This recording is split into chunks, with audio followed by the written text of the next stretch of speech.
кайсыл бир амалды аткарардагы ниетибизде, сүйлөгөн сөзүбүздө же иш аракеттерибизде ихластын болуусу өтө зарыл маселе. Анткени мына ушул ихлас адамдардын амалын асман менен жерде айырмалап коет. Ошон үчүн кыяматта Аллах Тааланын алдына барган кезде амалдар таразага тартылынат. Демек амалдардын салмагына каралат, санына эмес. Амалдар эсептелинет деген жок. Амалдар тартылынат. Кимдир бирөөнүн кичинекей амалы дүниеде көрүнгөн, карап туруп, бул ушуну эле кылып жатат деген кичинекей амал акыретте барган кезде кимдир бирөөнүн чоң көрүнгөн амалынан кыйла салмактуу болушу мүмкүн. Себеп анын ошол амалды аткаргандагы ихласына жараша. Аллах Таала өзүнүн сөзүндө айтат: "Фаман кана яржу лиқаа раббих фалияъмал амалан солиха ва ла юшрик би'ибадати раббих ахада." Эгерде кимдин Роббисине жолугууга үмүтү бар болгон болсо, анда салих амалдарын аткарсын жана ошол Аллах Таалага Роббисине кылган ибадаттарында эч бир бирөөнү шерик кошпосун деп айтты. Шерик кошуу бул эки түрдүү болот. Аллах Таала буйрган, Аллах Таала өзүнө гана аткарууга буйрган ибадаттарды Аллах Тааладан башкага жасоо бул динибиздеги өтө оор күнөөлөрдөн. Ширк бул инсандын ошол күнгө чейинки бардык амалдарынын соон жокко чыгарат.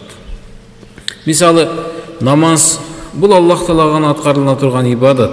Эми намазды барып бир кабырга окуп, же бир тоого, ташка барып, ошол жакты карап намаз окуу бул ширк амал деп эсептелинет. Тагын Аллах Таала бул амалды эгерде ошол тооба кылбай өлүп кете турган болсо, демек ал кечирилбей турган өтө чоң күнөө. Ал эми пайгамбар саллаллаху алейхи ва саллям өзүнүн хадисинде айтат: "Айюхан нас, иттaqu хада ширк." Эй адамдар, мына бул ширктен сактангыла. Фа иннаху ахфа мин дабибин намл. Анткени бул ширк кумурсканын баскан изинен дагы өтө жашыруун болот деп айтты. Пайгамбар алейхиссалам айтып жаткан бул ширк, бул рия. Амалдарында Аллах Таалага жасала турган амалдарды аткарат Аллах үчүн, бирок ошол Аллах үчүн аткарылып жаткан амалдарынын дагы бир башка максатты көздөйт. Ал элдер мактасын, элдер көрсүн, уксун деген сыяктуу, эл көрсүн.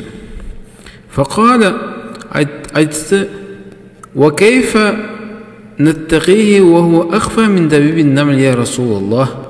Эй Аллахтын элчиси, эгер ал кумурсканын баскан изинен дагы акырын болуп, кумурсканын баскан изинен дагы жашыруун болуп жаткан болсо, анда биз мындан кантип сактанабыз, эй Аллахтын элчиси дейт эле. Када пайгамбар саллаллаху алейхи ва саллям айтты: "Силер айткыла: Аллахумма инна на'удhu бика мин ан нушрика бика шей'ан нa'ламух ва настагфирука лима ла нa'ламух." Аллахым, биз сендин өзүңдөн коргонуч сурайбыз, сактаныч сурайбыз. Сага кылган амалдарыбызда сага шерик кошуп коюуну сактооңду сурайбыз. Жана сенден кечирим сурайбыз, билбей кылган амалдарыбыздан деп айткыла деп пайгамбар саллаллаху алейхи ва саллям айтты. Демек мына ушундай амалдардын, ушундай бир Аллах Таалага башка бирөөдү шерик кошуп, башкача айтканда ихлассыз, жалгыз Аллах Таала үчүн гана жасалынбай турган амалдардын натыйжасы инсанга мына ушундай нерселерди алып келет. Бул тууралуу пайгамбар алейхиссалам башка бир хадисинде айткан: 3 кишинин окуясы, алардын бирөөсү шахид болуп өлгөн эле, анан аны кыямат күнү алып келишет дагы, ага бериле турган сыйлыктарды, ага бериле турган неаматтарды көрсөтүп туруп, анан ага айтат: "Сен эмне амал кылдың эле?" десе: Аллахым, мен сен үчүн ушундай сенин диниң үчүн согуштум, анан ошол жерде жан бердим" дегенде Аллах Таала эмне дейт? Жалган айтасың. Сен жалган айтасың. Сен адамдар мактасын, адамдар сени баатыр десин деп ошол ишке бардың эле.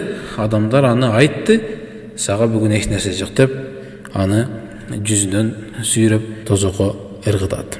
Экинчиси, ал Кур'ан окуган, илим үйрөнүп, илим үйрөткөн адамды алып келип туруп, ага бериле турган неаматтарды көрсөтүп туруп, демек мунун көрүп туруп дегени бул Аллах Тааланын жазасын дагы бир инсандын мындайча айтканда ооруну катуураак сезүүсүнүн дагы бир себеби. Ал көргөндөн кийин ага айтат, эмне кылдың эле десе, Аллахым сенин сөзүңдү үйрөндүм, аны башкаларга үйрөттүм, окудум, Кур'ан окудум дегенде Аллах Таала жок, балким сен жалган айтып жатасың, сен адамдар бул Кур'ан окуйт экен, бул кооз окуйт экен десин деп кылдың, сага ошол сөздөр айтылды, сага бүгүн эч нерсе жок деп аны да жүзү менен сүйрөлгөн абалда тозокко ыргытышат.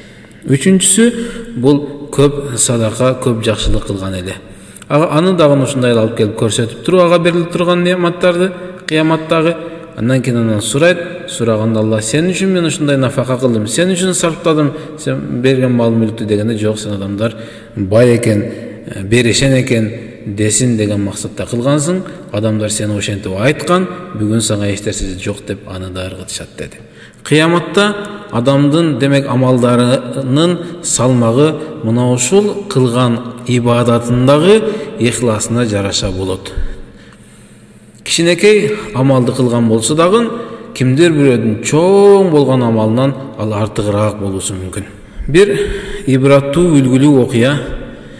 Өткөн заманда бир хан, падыша жашап өтүп, ал киши элдер аны мактап туруусун, элдер аны көрүп сыймыктанып, элдер ага суктанып туруусун ушунчалык бир жакшы көргөн адам болгон экен.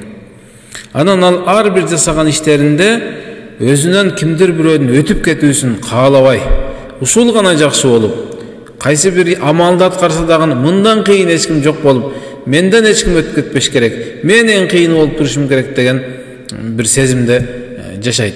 Анан ошол бир күнү бир мечит салгысы келет. Мечит демек бул Аллах Тааланын Байтуллах, Аллахтын үйү деп аталып, өтө бир сообу чоң, өтө бир сооптуу амал, иш. Анан ал ошол мечитти баштайт дагы, кызматчыларды алып барып коюп туруп, анан айтат: мен мечитти саламын, ушул мечитке эч ким салым кошпосун. Мен аны каалабайм. Муну мен гана курушум керек. Эч кимдин салым кошуусуна уруксат бербейсиңер. Бирөө бир кирпич дагы койбосун деп катуу тапшырма берип, мен ушул гана курду, ушунун мечити болуш керек деген бир максатта ишин баштайт. Анан күндөр өтүп, ошол падыша түшүндө түш көрөт. Түшүндө ошол мечит, ал падыша салып жаткан мечит деп жазылган жазууну эки периште түшүп өчүрөт дагы, бир кемпирдин атын жазып коет.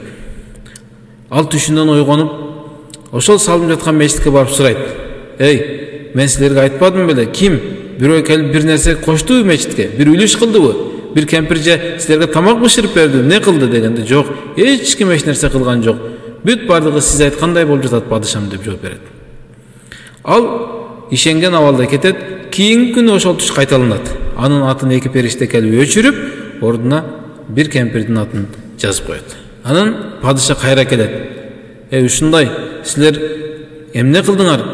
Ушундай бир аялга ушундай уруксат бердиңерби? Дегенде, жок падышам, биз андай кылган жокпуз. Катуу сүрүштүрөт, теристерет, бир-бирден чакырып сурайт. Жок, андай жок. Кетет. Үчүнчү күнү ошол түштү кайра эле көрөт. Анан келип айтат: эй, мен көрүп жатам ушундай түш, ушундай деген, паланча кызы паланча деген издеп көргүлөчү жакын араларда.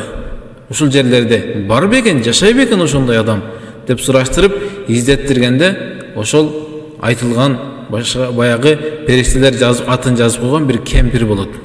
Анан аны алып келип сурашат: сен эмне кылдың эле? Бул мечитке бир жардам кылып койдуңбу? Жок, эч нерсе кылган жокмун. Мен эч нерсе салым кошкон жокмун. Анан айтат: мечит жактан өттүңбү? Эмне иштерди кылдың өзү? Ооба, өтүп жаткан элем. Өтүп баратканымда ошол мечитке кызмат кылган, мечиттин салынуусуна кызмат кылып жаткан бир эшек туш алган экен. Ал байкуш суусап калып, сууга жетпей жатыптыр. Аракет кылат, сууга жетпейт. Мен ошонун жибин чечип, сууга карап эле койдум деди. Мына ал кемпир ошол эшектин жибин чечип суугарып койгондон максат эмне эле? Максаты Аллах үчүн. Мына ушул байкуш Аллахтын жараткан макулугу бул кыйналбасын деп аны суугарып, же болбосо аны сууга жеткирип койгон эле. Эми мунун кылган жакшылыгын Аллах Таала падышанын көзүнө көрсөтүп койду. Канча мал, мүлк, канча бир байлыгын сарптап салган мечитинен дагы Аллах Тааланын алдында анын соогу артыгыраак болуп калды. Ошон үчүн кичинекей дебестен ар бир амалды Аллах үчүн, Аллах Тааланын ыраазылыгы үчүн кылган болсок, мына ушул биздин кыяматта барганда таразабызда балким башка бирөөдүн чоң көрүнгөн амалынан бүгүн ойлоп туруп, бул мүмкүнчүлүгү бар да, мунун колунда бар да, ал каалагандай сооп алат дебестен кичинекей амалдар болсо аткарган болсок, ошол кыяматта оор болушу мүмкүн. Аллах Таала ар бир кылган амалыбызды ихлас менен аткарууга өзү жардам жана мүмкүнчүлүк берген болсун.